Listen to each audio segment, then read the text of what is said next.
داروخانه شفافرما داروهای طبیعی خود را پیشنهاد میکند. شما از مویهای نالازم رنج میکشید و یا از درد میان دست، خنک پروستات، عصب و ریختن موی سر اذیت میکشید، از این دردها رها گشتن میخواهید، تنها با این رقم ها تماس گیرید. دستافک به همه شهر و ناحیه ها رایگان است. رقم ها برای تماس در روی اکران های شما. اگر از نام کانال فرهناز لایف کپ بزنید تخفیف الهی.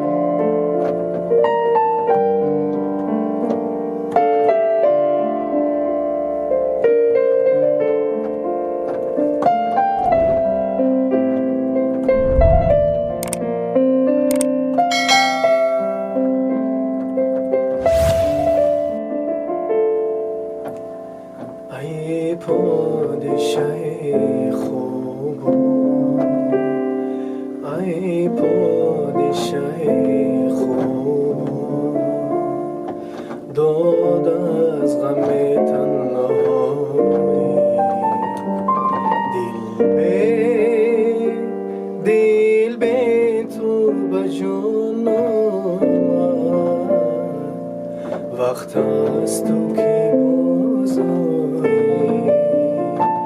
ای پادشاه خوب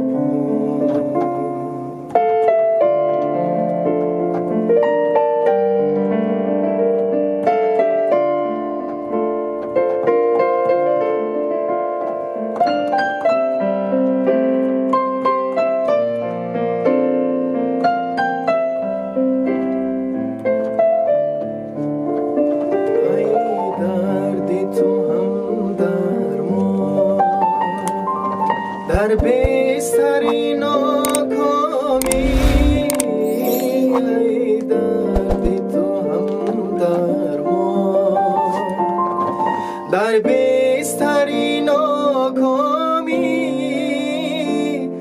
حیات تو هم مونیست در گوشه تنهایی در گوشه تنهایی ای پادشاه خوبان ای پادشاه خوبان داد از غم تنهایی